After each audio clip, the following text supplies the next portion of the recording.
ونتوكل عليه ونعوذ بالله من شرور أنفسنا ومن سيئات أعمالنا من يهد الله فلا مضل له ومن يضلله فلا هادي له أشهد أن لا إله إلا الله وحده لا شريك له وأشهد أن محمدا عبده ورسوله لا نبي بعده. قال الله تعالى في القرآن الكريم: أعوذ بالله من الشيطان الرجيم، بسم الله الرحمن الرحيم، الذي خلق الموت والحياة ليبلوكم أيكم أحسن عملا. وقال النبي صلى الله عليه وسلم في حديث قدسي عن أبي الدرداء رضي الله عنه يقول: سمعت أبا القاسم صلى الله عليه وسلم يقول: إن الله قال يا عيسى إني باعث من بعدك أمة إن أصابهم ما يحبون حمد الله وإن أصابهم يكرهون تسابوا والصبروا ولا حلم ولا علم. كيف يكون هذا لهم ولا حلم ولا علم يا رب؟ قال الله تعالى: أعطيهم من حلمي وعلمي، أو كما قال رسول الله صلى الله عليه وسلم.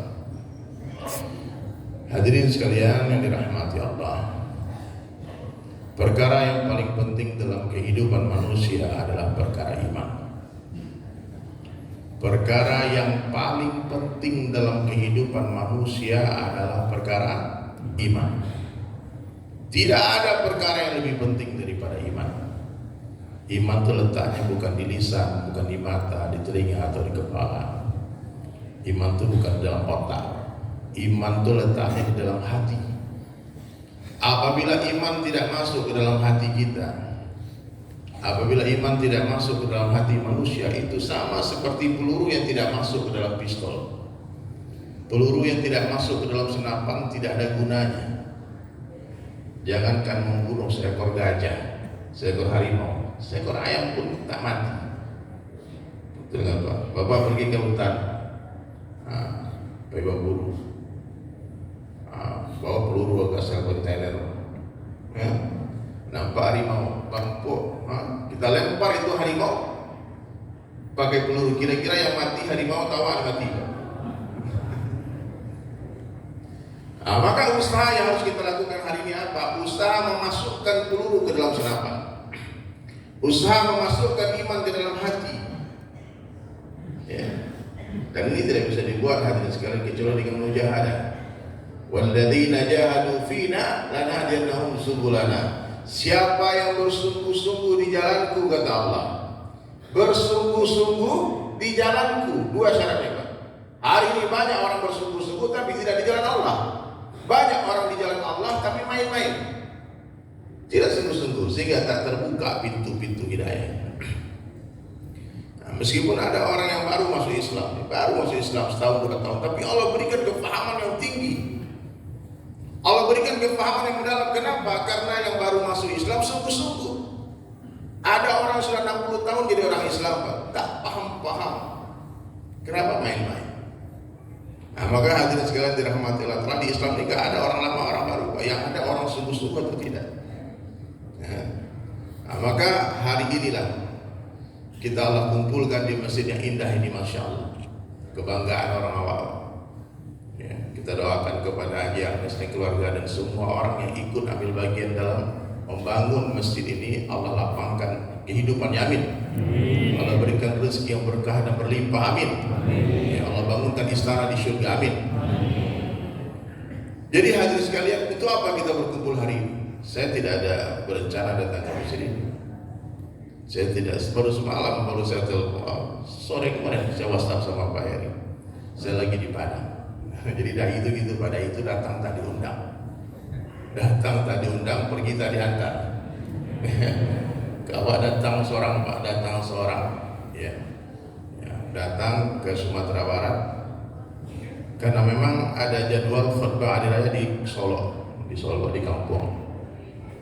Tapi ternyata alhamdulillah di hari yang indah ini, ya, di pagi terakhir Ramadan ya, insya Allah besok kita akan Idul Fitri, kita akan bergembira dengan fitrahnya kita, amin. Orang yang menjadikan seumur hidupnya seperti puasa di bulan Ramadan, maka hari kematian dia seperti Idul Fitri. Iya Pak. Orang yang berpuasa di bulan Ramadan, kemudian dia berdiri di malam hari di bulan Ramadan, siam dan qiyam, maka Idul Fitri adalah hari raya bagi dia. Tapi kalau orang tidak puasa, tidak ada hari raya. Ya. Orang tidak puasa, Pak, banyak gaya, Pak Sabtu lupa sama. Orang bukan setolo paling banyak lu makan ya. Allah, semoga Allah beri hidayah, amin. Tapi masih mending Pak orang pura-pura Pak. Yang perlu kita didoakan yang di pasar siang hari bangga tak berpuasa, merokok di tengah jalan, minum, itu bahaya. Itu kalau dalam ketika hidupnya syariat Islam, orang seperti itu dihukum mati Pak. Karena dia telah menantang syariat. Tapi kalau ada orang tidak berpuasa, dia malu, dia sembunyi-sembunyi, itu masih ada iman. Nah, masih ada iman, tapi memang alu gue iman itu. Makanya hadirin sekalian, untuk bisa mentaati Allah tidak diperlukan harta. Untuk bisa mentaati Allah tidak diperlukan kekuasaan. Untuk bisa mentaati Allah tidak diperlukan kecantikan dan ketampanan. Bahkan untuk mentaati Allah tidak diperlukan kesehatan. Apa yang diperlukan? Iman. Ya, berapa banyak orang sakit Pak, dia paksa puasa, padahal sudah batal Pak dokter. Tidak usah puasa Pak, apa sakit? Oh, tidak bisa, aman dong. Ya puasa. Tapi banyak hati gue yang badannya sehat, lari ke liang gor, gue. Tapi tak mampu, pergi ke masjid pun tak mampu. Pokoknya kita lihat orang Pak didorong pakai kursi roda ke masjid. Alhamdulillah masjid kita ramah kepada orang-orang sakit atau difabel ya, ada tempat kursi roda naik di atas, subhanallah. Banyak sering kita lihat didudukkan dalam saf sholat, tak mampu berdiri. Tapi karena iman ada di dalam hati, tak peduli dia. Nah, jadi bapak-bapak, ibu-ibu sekarang hari ini luruskan niat datang ke sini ini karena Allah, ya. Bukan karena ada bagi-bagi paket lebaran, tidak. Luruskan niat. Nah, jadi bukan ada paket kebagian jangan mau lu pulang panik-panik saya mau sedihnya. Iya Pak. Datang ke masjid, satu langkah mengangkat satu derajat, satu langkah menggugurkan satu dosa. Ya, jadi jangan gara-gara dunia waktu masjid. Wallahi rugi ya. Rakaatul fajri khairan minad dunya wa ma fiha. 2 rakaat salat sunnah sebelum salat subuh. 2 rakaat. Apa tadi kan datang ke masjid? Sebelum salat subuh apa sunnah yang 2 rakaat? Itu khairah, lebih baik daripada dunia beserta isinya. Jadi beko Pak, kalau ada pembagian kupon alangkah indahnya Bapak menolak. Iya Pak. Iya Pak. Ya ampun nak tu nanti aku yang minta maaf Pak. Tidak ada merasa tidak ragu, merasa mampu, dahulukan yang tak mampu. Insyaallah ya. Iya ada yang ragu-ragu beko Pak malu ada geng Pak ada banyak wartawan juga. Anak-anak itu orang udah ragu ya pagi-pagi syukur. Jadi bapak-bapak yang merasa mampu, yang merasa bukan tak berhak menerima zakat, karena dia bukan bagian zakat kan ya. Nah, bapak tolak, ambo lain tak perlu Ustaz, ajalah ke kawan ambo. Banyak orang menyangka kebahagiaan ketika diberi, tidak, kebahagiaan itu ketika memberi. Siap ya? Ataupun nanti terpaksa semuanya menerima, terpaksa. Dia awak dah soal ada peradu. Baik di jalan nanti ketemu orang memerlukan bagi dia. Ya, kita tolong Pak Haji Arnes dan keluarga yang menyerahkan bantuan ini untuk menyalurkan zakatnya. Paham Pak? Ini tahu ni 8 khas 6 tu Pak. Kalau Pak tak termasuk salah satu, Pak dah berhak terima. Itu sebenarnya. Kalau zakat ya, tapi kalau pemberian hadiah boleh. Hadiah siapapun boleh, orang kaya pun boleh diberi hadiah, raja pun boleh diberi hadiah. Bahkan Rasulullah menerima hadiah. Nah, jadi Bapak Ibu sekalian yang tadi di rumah atas salah niat, luruskan niat tasir niat gini. Mengaluh gara-gara dunia bismillah. Wa datang karena Allah. Insyaallah ya. Kalaupun nanti ada rezeki nanti pulang dari masjid ini, itu bukan maksud. Ya Pak, itu adalah fadilah, itu adalah hadiah dari Allah. Ya, itu bukan maksud. Maksud kita Allah. Apa maksud kita Pak? Allah, bukan surga. Surga itu hadiah. Surga itu hadiah dari Allah, kado Pak. Orang menikah, Bapak Ibu dengar baik-baik ya. Orang menikah maksudnya apa? Untuk mendapatkan istri dan suami. Ada orang yang salah paham, dia menikah itu jadi kado, Pak. Malam pertama sibuk buka kado dua. Allah pagi hari. Kalau cakap lo ikut jangan awak buka udah buka ya. Mesti orang yang berakal malam pertama dia abaikan kado dulu. Dia fokus kepada istrinya, dia fokus kepada suaminya. Paham Pak? Nah, jadi maksud kita adalah Allah. Jadi orang-orang yang betul niatnya hadirin mulia, dia suka meluruskan niat sebelum beramal, sedang beramal, setelah beramal, banyak-banyak istighfar. Pak, kebahagiaan itu membahagiakan. Kebahagiaan itu membahagiakan. Ibu punya ikan, orang pelor ikan, Pak, nyagi makan ikan. Nan makan ikan, nan kajang ikan, tapi nan sanang siapa? Ini bagi makan itu nan sanang. Paham, Pak? Jadi hadirin mulia, ini harus kita rubah mindset kita. Bahwasanya kenikmatan itu ketika memberi, bukan ketika diberi. Jadi meskipun Bapak hari ini dapat hadiah, dapat rezeki dari Allah Subhanahu Wa Taala, tapi bukan berarti kita setelah itu tidak mau memberi kepada orang. Banyak orang salah paham dengan Al-Quran dan hadis Nabi Sallallahu Alaihi Wasallam. Kenapa salah paham? Karena kacamata yang dipakai adalah kacamata dunia. Ya Pak, contohnya nih. Jadi imam baca doa itu, Rabbana atina fid dunya hasanah wa fil akhirati hasanah wa qina azabannar. Semua orang hafal doa itu. Hampir sebagian besar umat Islam menafsirkan hasanah dunia itu dalam fikih, harta benda, pangkat jabatan, popularitas. Itu penafsiran yang keliru. Loh, terus penafsiran yang sahih bagaimana? Saya dengar langsung dari para masyayikh. Yang mengajarkan doa itu adalah Allah kepada Jibril, lalu Jibril sampaikan kepada Rasulullah. Rasulullah berdoa di hadapan sahabat Nabi Sallallahu Alaihi Wasallam. Dan seluruh sahabat mengambilkan doa itu. Dan kita tahu doa Rasulullah itu diijabah oleh Allah makbul. Tapi lihat kehidupan Nabi, sehari makan sehari tidak. Lihat kehidupan Abu Hurairah, Abu Darda radhiyallahu anhu.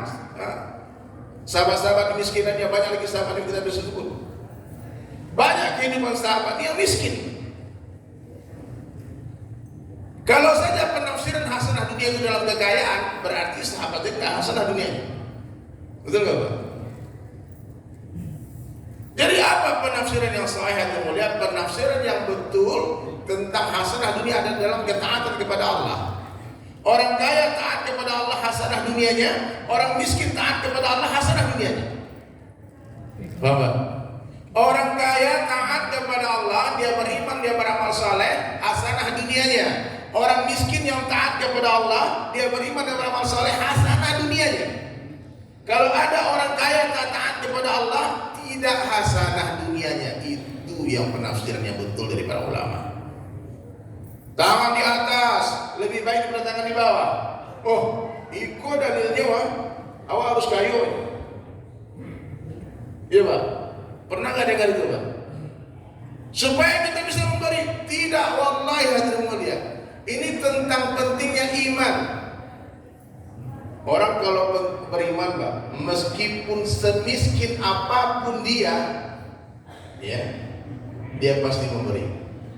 Mungkin jumlah pemberiannya berbeda dengan orang kaya. Tapi orang tidak beriman, sekaya apapun dia, pasti tangannya di bawah. Maaf Pak, memang dia tidak minta kepada kita. Dia tidak berdiri di pinggir jalan. Dia tidak mengemis di pinggir-pinggir jalan, tidak. Tapi orang-orang yang tidak beriman, yang berusaha imannya Pak, dia akan mengemis kepada orang yang lebih tinggi dari dia. Mohon maaf, datang ke pemerintah mengemis proyek, sogok sana, sogok sini, mengemis juga. Dia pakai jas, pakai dasi, tapi pengemis hakikat. Paham Pak? Ada satu kisah kita baca dalam kitab Fadilah Sedekah, itu ajib kisahnya. Abdullah bin Ja'far radhiyallahu anhu, seorang sahabat multimilioner orang kaya raya. Abdullah bin Ja'far satu hari dia berjalan, tiba-tiba dia bertemu dengan satu kebun kurma yang sangat lebat, sangat buahnya lebat. Kemudian di kebun kurma itu dilihat seorang anak kecil yang menjaga kebun itu. Diperhatikan dari kejauhan. Penjaga kebun tadi, dia sedang memakan sepotong roti, kemudian satu potong roti dia berikan ke seekor anjing. Pak, pernah dengar cerita ini, Pak? Dia makan satu potong roti diberikan kepada anjing. Takjub Abdullah bin Ja'far, lalu dia datang, wahai fulan, kamu siapa? Dia bilang, aku adalah hambanya Utsman. Aku khadimnya Sayyidina Utsman bin Affan. Utsman bin Affan itu sampai hari ini masih ada kekayaannya di Madinah, Mekah, Madinah. Sahabat Nabi, khulafaur rasyidin yang terkaya, multi bilioner. Berkali-kali menginfakkan 1000 ekor kuda, 1000 ekor unta, 700 ekor kuda, berkali-kali. Utsman bin Affan, menantu Rasulullah SAW. Kebun kurmanya masih ada sampai hari ini. Di mana? Subhanallah, ditanya, ini kebun siapa? Ini kebunnya Utsman. Kamu siapa? Aku adalah hamba sahayanya Utsman. Dulu masih ada perbudakan. Kemudian, kenapa kamu memberikan makanan rotimu kepada seekor anjing itu?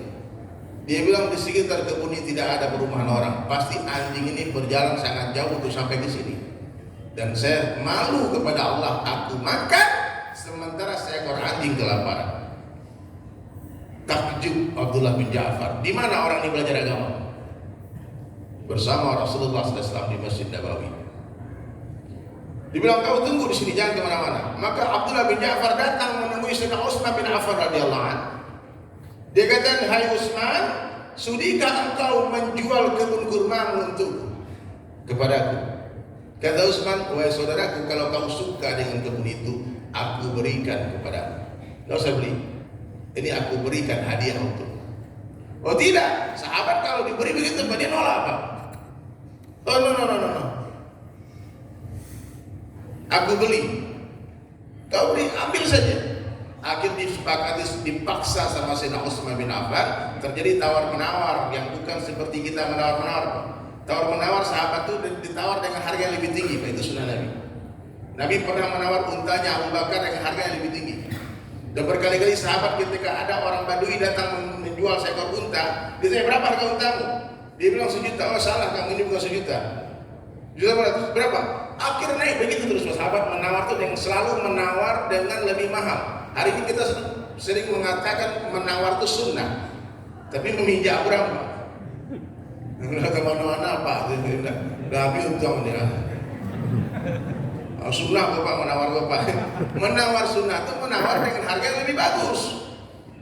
Akhirnya singkat cerita dibelilah kebun kurma itu sama Abdullah bin Ja'far radhiyallahu anhu.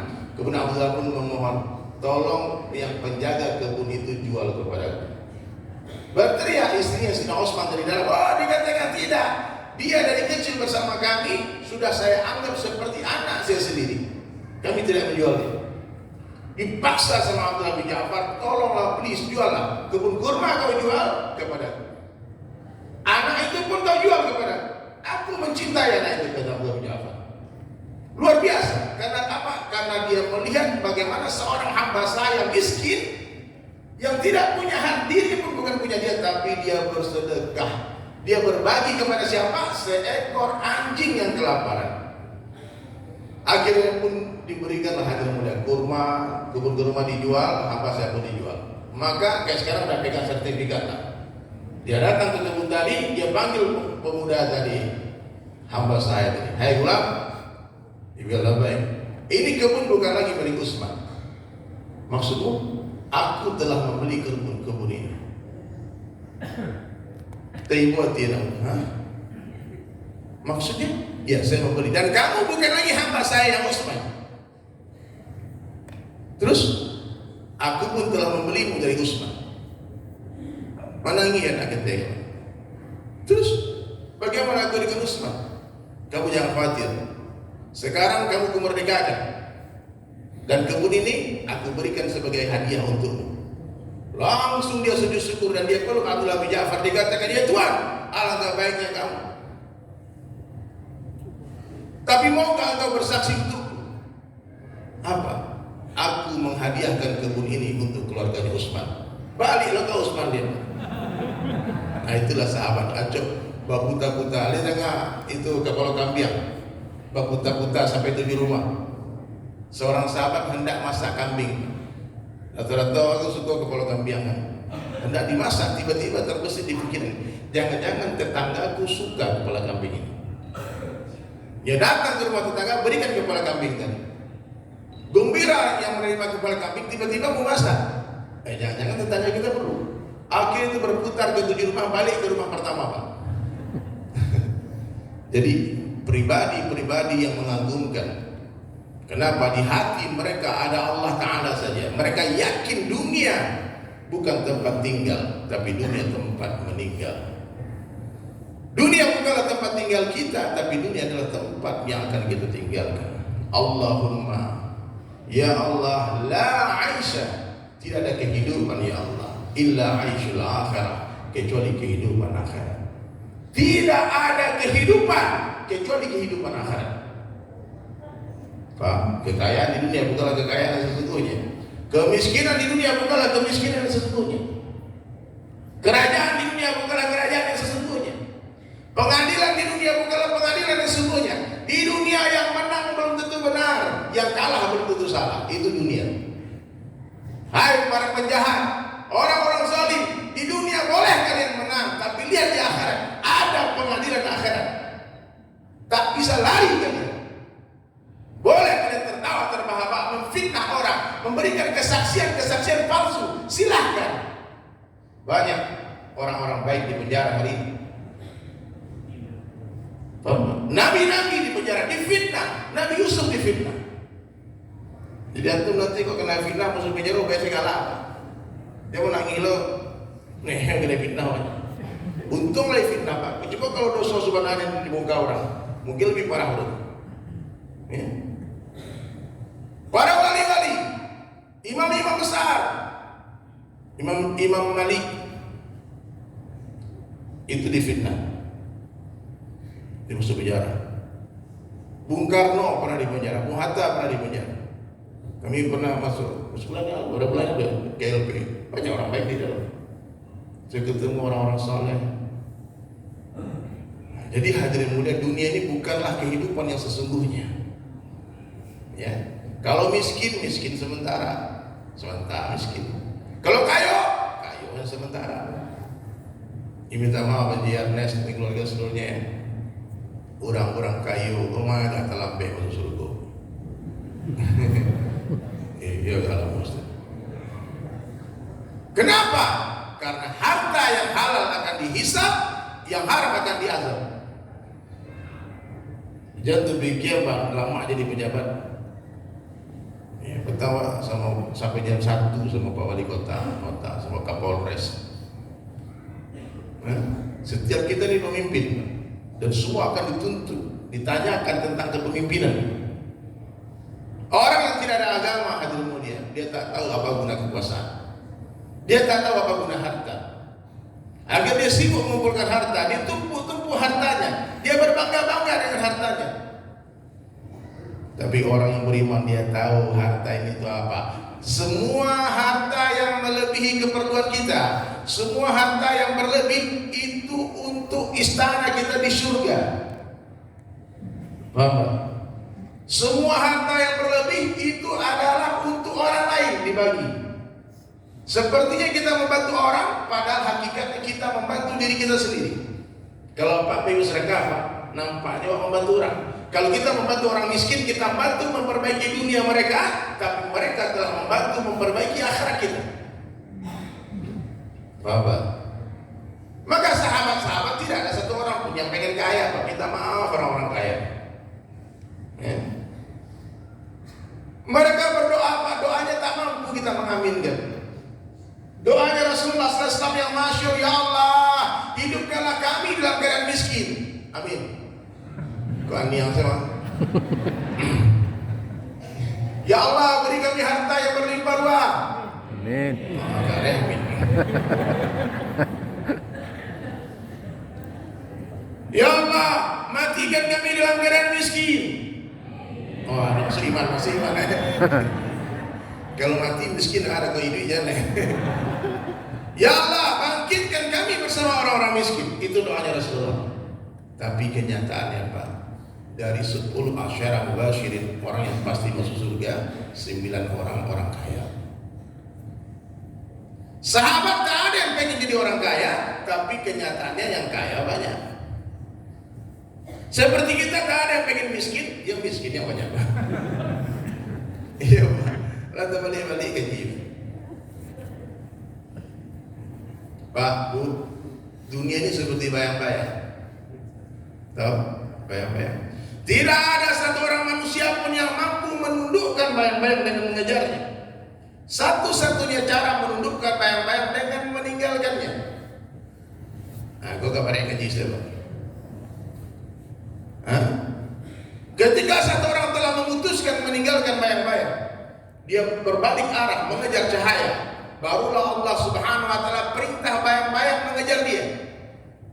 Ketika satu orang berdiri di bawah naungan cahaya jam 12 siang, barulah Allah hantarkan bayang-bayang tepat di bawah telapak kakinya. Baru dia akan menginjak-injak dunia. Maka doa yang terkenal di Sayyidina Abu Bakar apa? Ya Allah, hilangkanlah dunia dari hatiku, tapi jangan dari tanganku. Cerdas doanya Pak. Kini di tangan tidak ada dunia, di hati penuh dunia Pak. Itu baik. Jadi dua pilihannya Pak, Bu, mengejar dunia atau dikejar dunia, mengejar bayang-bayang atau dikejar bayang-bayang. Jadi hadirin sekalian dirahmati Allah Subhanahu wa taala, orang beriman hatinya bersih. Ma fi qalbi ghairullah, di hati tidak ada makhluknya, ada hanya Allah. Dunia di tangan, di hati jangan. Mobil di garasi jangan masuk hati. Mobil di garasi jangan masuk hati. Ini nggak main-main hadirin sekalian. Jangan bangga dengan dunia. Dunia dalam panah Allah tidak lebih berharga daripada sebelah sayap nyamuk. Celupkan ini tepi lagi Bapak. Begitu sudah sembahyang, sudah cara Bapak, pegang lagi.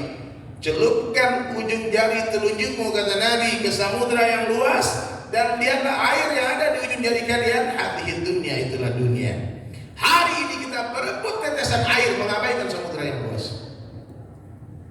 Allahu Akbar. Satu kursi yang kepengen banyak, bercakap, fitnah, sikut sana, sikut sini, tipu sana, tipu sini. Nah, maka hadirin mulia, saya berharap ini di penghujung Ramadan kita semua melepaskan kacamata dunia, ganti dengan kacamata akhirat. Kita bukanlah anak-anak dunia, kita adalah anak-anak akhirat. Siapa anak-anak dunia? Orang yang bangun pagi fikir dunia. Pagi lewat di pasar, Rahmion di pasar. Siapa yang bangun di pagi hari tak ke masjid, dia pergi dia ke pasar, dia telah membawa bendera syaitan, kata Nabi. Siapa yang bangun di pagi hari dan dia pergi ke masjid, dia telah membawa bendera iman. Jadi anak-anak akhirat bangun pagi ingat akhirat, pagi-pagi berpikir akhirat, bicara kebesaran Allah, mendengar kebesaran Allah, melihat kebesaran Allah, memikirkan kebesaran Allah. Siapa anak-anak dunia? Orang yang bangun pagi fikir dunia, pagi hari bicara dunia, siang hari kerja dunia, sore hari rencana dunia, malam hari fikir dunia lagi, tidurnya mimpinya dunia, tahu-tahu meninggal dunia. Bagaimana hidupmu, begitulah matimu. Teman saya wali kota Bengkulu hebat, namanya Pak Haji Helmi Hasan. Dia setiap pergi perjalanan dinas tak pernah tidur di hotel. Dia selalu i'tikaf di masjid. Ya, orang bertanya, kenapa bapak nggak pernah di hotel tidur? Dia bilang, kematian datang tiba-tiba. Saya tidak mau mati di hotel, saya mau mati di dalam masjid. Itu wali kota itu. Menang jadi wali kota, gak ikut kampanye. Ditanya oleh orang, jangan pilih saya, jangan pilih dia. Lawan politik saya lebih baik dari saya, pilih dia. Ledo kiri-kiri di situ wali kota wali itu. Jangan pilih saya. Satu hari pun dia ikut kampanye. Dia pergi khuruj 4 bulan jamaah tabligh. Pas nama dia udah masuk di dunia periode, dia datang ke rumah saya, dia bilang, saya nggak mau lagi jadi wali kota. Saya bilang, Pak Haji, Pak Wali, bro, seumuran sama saya. Bagaimanapun antum menolak, lari ke dalam gua, ke dalam hutan, bersembunyi, katakan tidak, aku tidak mau jadi wali kota. Tapi Allah katakan jadi, Allah akan hantarkan kekuasaan ke pangkuan itu. La ilaha illallah. Allah yang menaikkan raja-raja, Allah yang menurunkan raja-raja. La ilaha illallah. Allah yang memuliakan, Allah yang membahagiakan, Allah yang menyusahkan, Allah yang memberikan harta kepada orang-orang kaya, Allah yang mengambil harta dari orang-orang kaya. Allah berkuasa memuliakan orang biasa tanpa jadikan dia raja. Allah pun berkuasa menghinakan raja-raja tanpa mengambil kerajaannya. Allah berkuasa membahagiakan orang miskin tanpa memberi dia harta. Allah berkuasa menyusahkan orang kaya tanpa mengambil hartanya. La ilaha illallah. Coba sampai puluh tahun umur apa? Kalau tunggu baru tak kawat apa? Lapat tahayu. Jadikan masjid sebagai rumahmu, kata ulama. Kalau umur sudah 40 tahun, jadi jadikan masjid sebagai rumah. Kalau baik masa itu pulang, kamaji pulang kita, masa ji. Kamaji, kamapa? Ayo sebentar jadi anak bini lah seminggu dah semua. Rumah saja. Jadikan masjid sebagai rumah, sehingga masjid-masjid yang ada di seluruh dunia hidup amalan 24 jam. Kau nak minimarket 24 jam, kau bensin 24 jam, mau makan padang 24 jam, masa di untung masa di oleh tak kunci-kunci, banyak masa di banyak kunci masa di sudah selesai semuanya dikunci masa di, tidak salah. Kalau dikunci hilang speaker. Kau tahu hilang karena karpet digunakan orang ya. Iya bang. Kenapa bisa terjadi begitu di masjid? Karena tidak adanya umat di dalam masjid yang menjaga masjid. Coba ganti-ganti dalam masjid pak. Mudah-mudahan pak Rami Modeko bukan bulan puasa sih. Sepanjang tahun. Ya bang, makanya matematikanya Allah itu kali 10 aja. Puasa Ramadan kurang lebih 30 hari, betul? Kemudian ditambah puasa 6 hari di bulan Syawal. Jadi berapa hari? 36 hari. Siapa yang berpuasa 36 hari? 30 hari di bulan Ramadan, 6 hari di bulan Syawal, seperti berpuasa sepanjang tahun. Siapa yang berpuasa 3 hari di setiap bulan, seperti berpuasa sepanjang bulan kali 10. Bapak, jadi begitu bulan puasa Syawal Pak usahakan berpuasa 6 hari, puasa 6 itu udah ya. Yang punya utang yang mama tuh, yang punya utang lah 10 tahun sama bayi-bayi utang puasa tuh. Gara-gara nifas, gara-gara haid dibayar utang. Ya. Banyak sebetulnya harus kita perbaiki hadirin sekalian dirahmati Allah Ta'ala. Intinya apa? Itu saya sebut kita ini. Intinya apa? Kita harus mengganti keyakinan kita dari yakin kepada makhluk menjadi yakin kepada Khalik. Udah, ayahanda, abang-abang udah uni-uni. Pak kok wajah menyebut orang kecigi? Pernah enggak Pak? Wajah pilih. Pak itu cigi.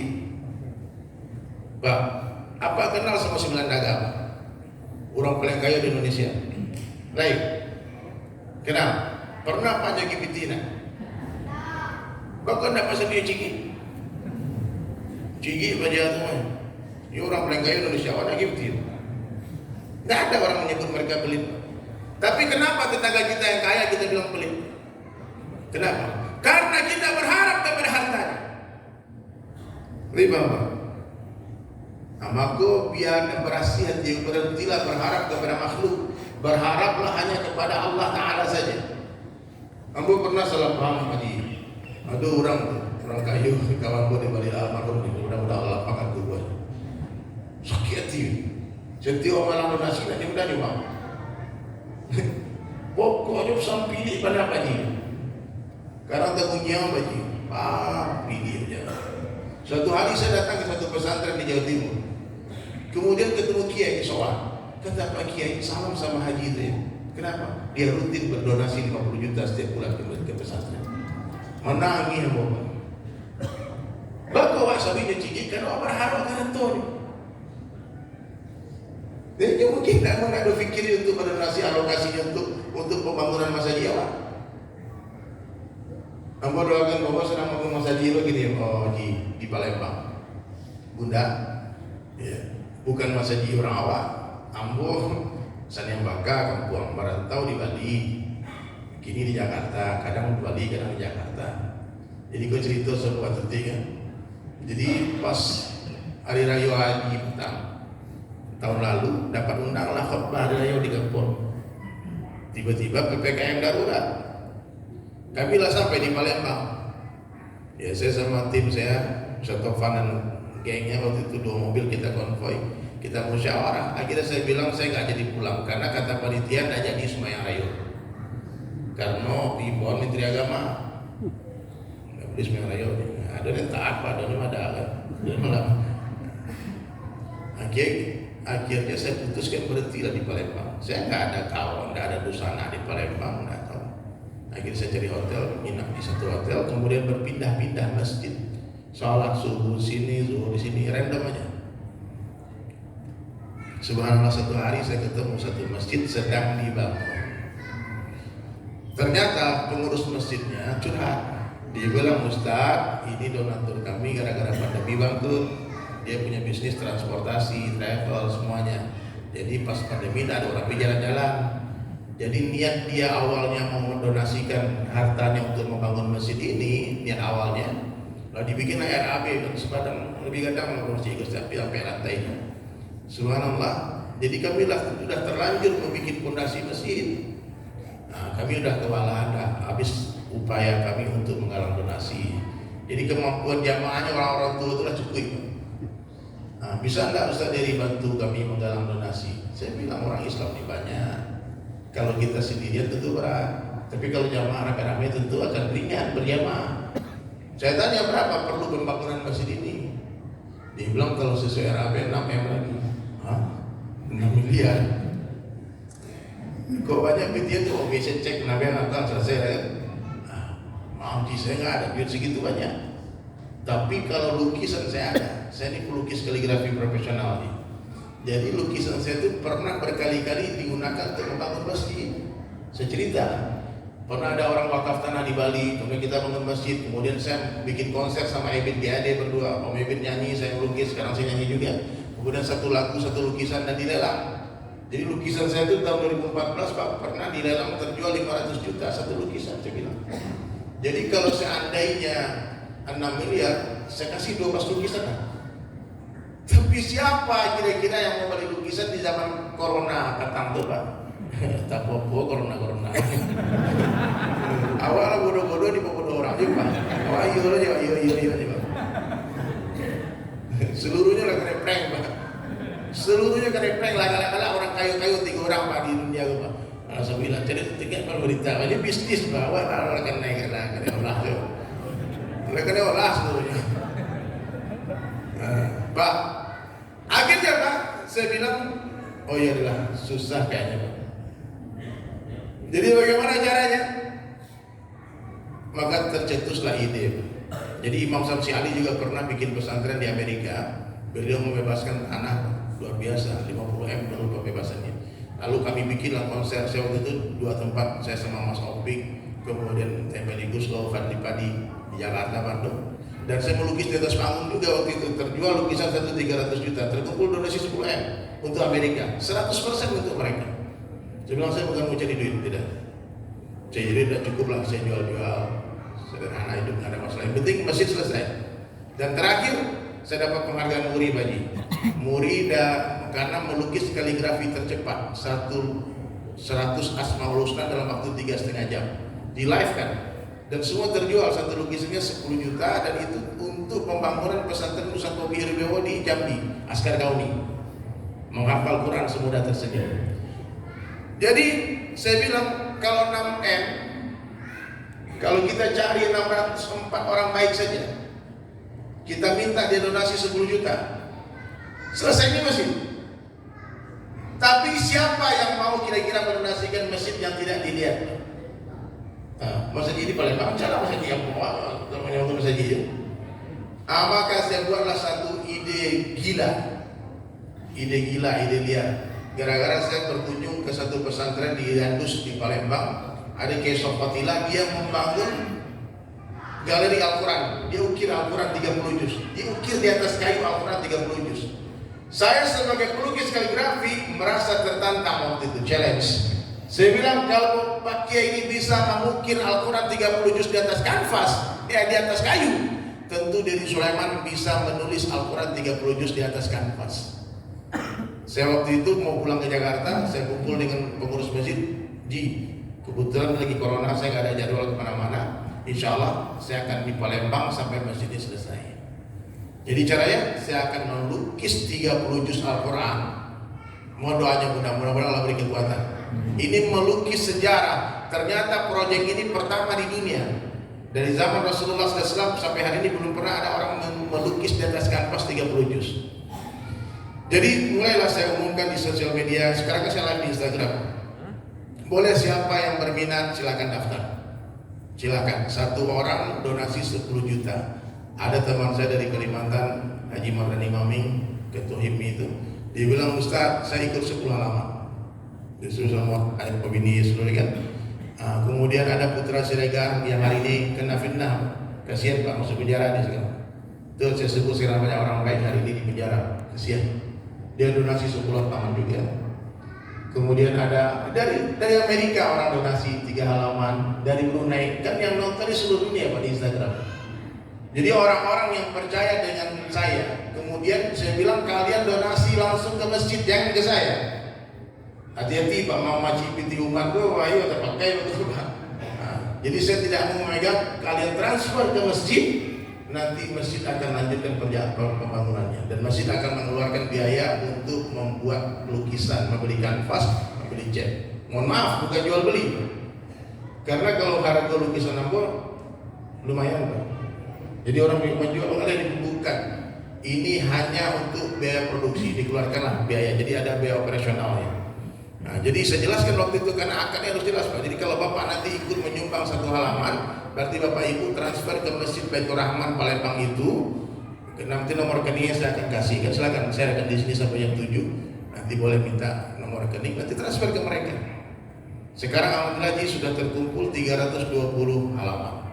Berarti halaman 10 juta. Nah, jadi nama donatur nanti saya tulis di halaman masjid itu. Satu Al-Fatihah Pak Abu Bakar waktu itu dia sumbang halaman pertama, maka di lukisan Al-Fatihah ada nama dia di pojoknya.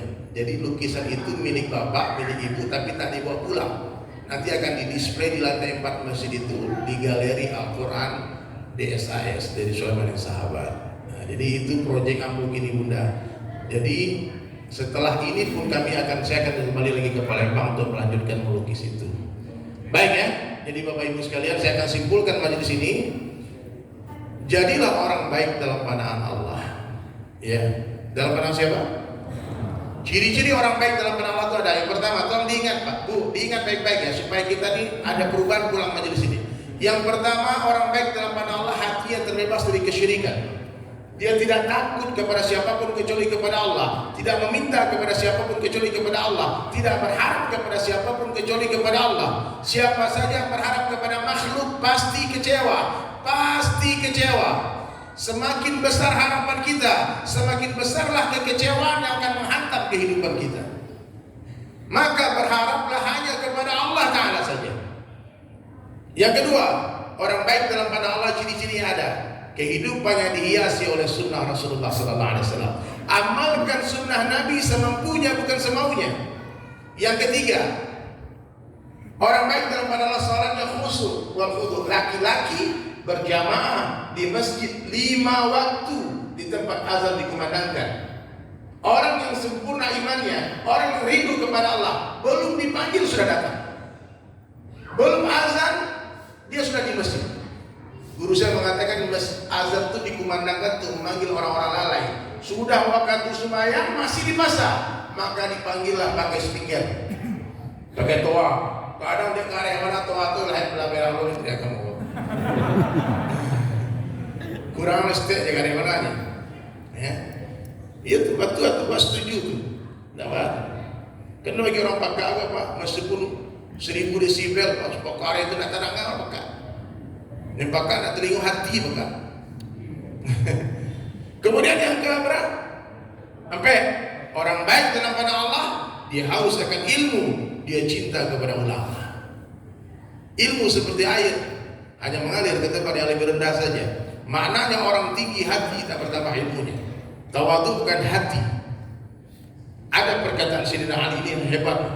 Kata Sayyidina Ali karamullahu wajhah, siapa yang yakin dengan kekuasaan, Allah pasti akan hinakan dia. Siapa yang yakin dengan harta benda, Allah pasti akan kurangkan hartanya. Siapa yang yakin dengan ilmunya, Allah pasti akan sesatkan dia. Siapa yang yakin dengan akalnya, Allah akan matikan akalnya. Hanya orang yang yakin kepada Allah Ta'ala saja yang tak akan pernah Allah hinakan dia, tak akan dikurangkan hartanya, tak akan disesatkan dia, dan tak akan dimatikan akalnya. Takbir. Hari ini banyak orang sasih, banyak sasih, tak peduli sekolah tinggi-tinggi, banyak profesor, doktor, S1, S2, S3, Pak sasih. Kena sombong akan ilmunya. Tawadhu kan hati. Orang baik tawadhu. Siapa orang tawadhu? Orang yang keluar dari rumahnya dan dia menganggap semua orang lebih baik dari dia. Itu orang tawadhu. Nih, abang-abang, ayah-ayah, kakak-kakak semua yang lebih tua, apa lebih baik dari saya? Kenapa lebih baik? Karena beliau lebih duluan menyebut nama Allah dari saya. Apa lebih duluan sembahyang daripada ambu? Hari lahirnya Haji Ernest lebih dekat dengan hari lahirnya Rasulullah ketimbang ambu. Maka saya wajib memuliakan orang lebih tua karena kedekatan mereka dengan Rasulullah SAW. Maka orang negatanya ni mau nama saya Pak panggil udah kurang lagi panggil nama saya. Bawa sini, kurang aja. Ya Pak, muliakan orang tua. Yang lebih muda lebih baik dari saya. Kenapa? Saya lebih dulu bermaksiat daripada dia. Pasti dosa saya lebih banyak daripada dosa dia. Orang kaya lebih baik dari saya. Kenapa? Oh zakat apa tuh saya mau mau saja lah 10 juga. Orang lah 100 orang dipakai haji umrah. Pasti pahala apa itu lebih banyak daripada pahala umrah. Kalau melihat orang miskin, katakan orang miskin lebih baik dari saya. Kenapa? Tak banyak hisab uni itu di akhirat. Pasti dia lebih duluan masuk surga dari saya. Maka katakan kalimat ini, tolong diikuti semuanya dengan suara yang keras. Sebaik-baik saya. Sebaik-baik saya. Lebih baik orang lain. Lebih baik orang lain. Seburuk-buruk orang lain. Seburuk-buruk orang lain. Lebih buruk saya. Lebih buruk saya. Coba ulang coba. Sebaik-baik saya. Lebih baik orang lain. Seburuk-buruk orang lain. Kata balik-balik. Seburuk-buruk saya. Buruk orang lain itu tak balikan. Coba ulang itu salah-salah bukan apa dengan naik itu. Siapa jangan sendiri berjalan karena itu. Ayo, sebaik-baik saya. Sebaik-baik saya. Lebih baik orang lain. Lebih baik orang lain. Seburuk-buruk orang lain. Seburuk-buruk orang lain. Lebih buruk saya. Lebih buruk saya. Ulang sekali, tak boleh salah abang. Sebaik-baik saya. Lebih baik orang lain. Seburuk-buruk orang lain. Lebih buruk saya. Itu betul lagi. Ya kadang tidak sengaja salah-salah. Seburuk-buruk saya, lebih buruk orang lain. Itu sombong. Selalu paham. Itu kaji alwi nama di kampung. Kaji tasawuf tu mereka. Dia salah-salah kecil lah. Sebaik-baik saya. Lebih baik orang lain. Seburuk-buruk orang lain. Lebih buruk saya. Lah, seburuk-buruk saya. Itu salah tuh ya. Mengalah sekali ya. Dan ini penting nih Pak. Ini letakkan diri di bawah rumput. Di mana? Rumput di bawah tuh Pak. Di bawahnya. Kalau ada orang main doa Pak, nih mangau nih katakan terima kasih masukannya. Itu baru sedikit kesalahan saya. Kamu tahu, yang kamu nggak tahu masih banyak lagi. Tinggalkan perdebatan meskipun kita benar. Karena berdebat dengan orang bodoh itu mengeraskan hati. Pak, kata Imam Syafi'i, ketika aku berdebat dengan orang-orang alim, aku tak pernah kalah. Tapi ketika aku berdebat dengan orang-orang bodoh, aku tak pernah menang. Orang bodoh itu banyak kan karena terus nak wahid. Ya bodoh. Nah, jadi kalau orangnya, Pak Ji, aku punya gaji. Itu siapa kan? Kau punya Pak. Artinya tak boleh tu Pak. Ya betul. Itu apa? Betul tu. Itu betul. Tinggalkan perdebatan Pak. Ni tanya, wajah wek ni tahu apa? Aduh itu. Lalu orang baik itu ikhlas. Orang ikhlas dipuji tersenang hati, dibuli tersakit hati. Orang ikhlas ikhlas dipuji tak terbang, dicaci tak tumbang. Bagi orang ikhlas sama saja caci maki orang. Tangan kita cuma dua, mulut orang miliaran banyaknya. Tak mungkin kita menutup mulut semua orang. Tutup saja telinga dan teruslah berjalan sampai berjumpa dengan Allah. Apa artinya satu dunia menyanjung kita? Kamu orang baik, kamu orang hebat. Tapi Allah katakan tidak, bagaimana? Yang penting apa kata Allah. Jadi ciri-ciri orang ikhlas, dia tak pernah lelah, dia tak pernah capek. Terserah kamu menilai apa. Kau puji, caci, maki, sama saja. Insyaallah ya. Dan yang terakhir, orang baik dalam pandangan Allah, dia banyak ingat mati. Tidak ada yang pasti di dunia selain mati. Kematian adalah sebuah kepastian. Capres belum tentu jadi presiden, betul? Cagup belum tentu jadi gubernur. Cabut belum tentu jadi bupati.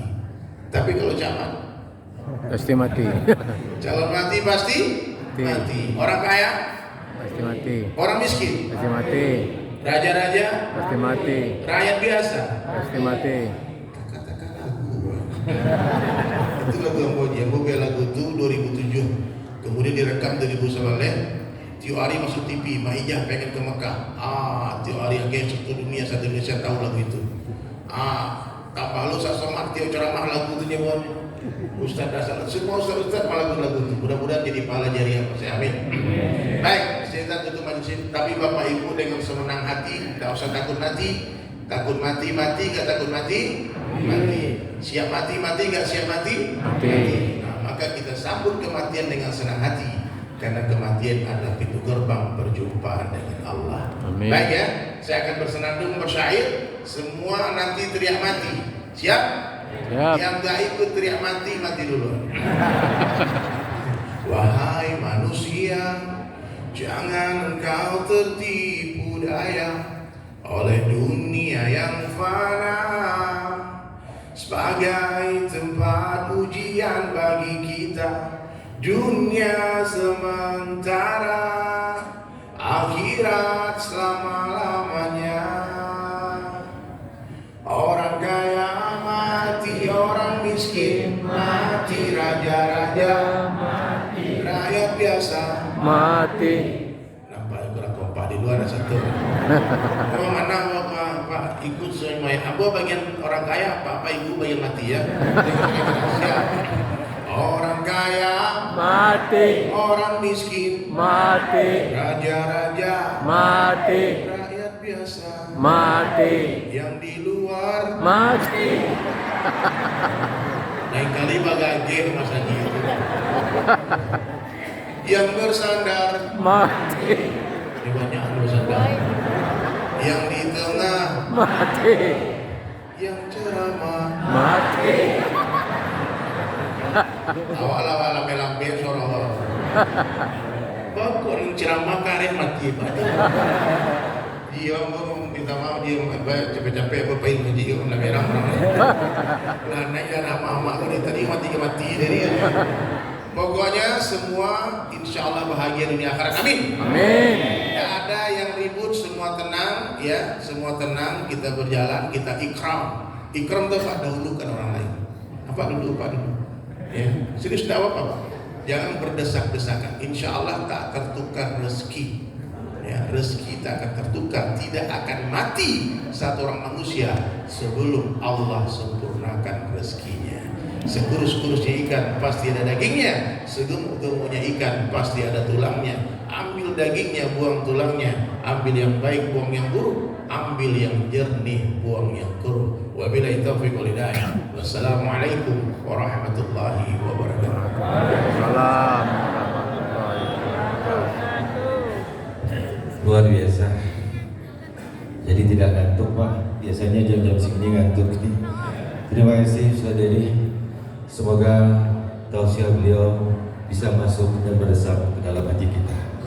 Kepada jemaah sekalian, kami beritahukan bagi yang sudah mendapatkan kupon, coba perhatikan kuponnya untuk 001 sampai nomor 400.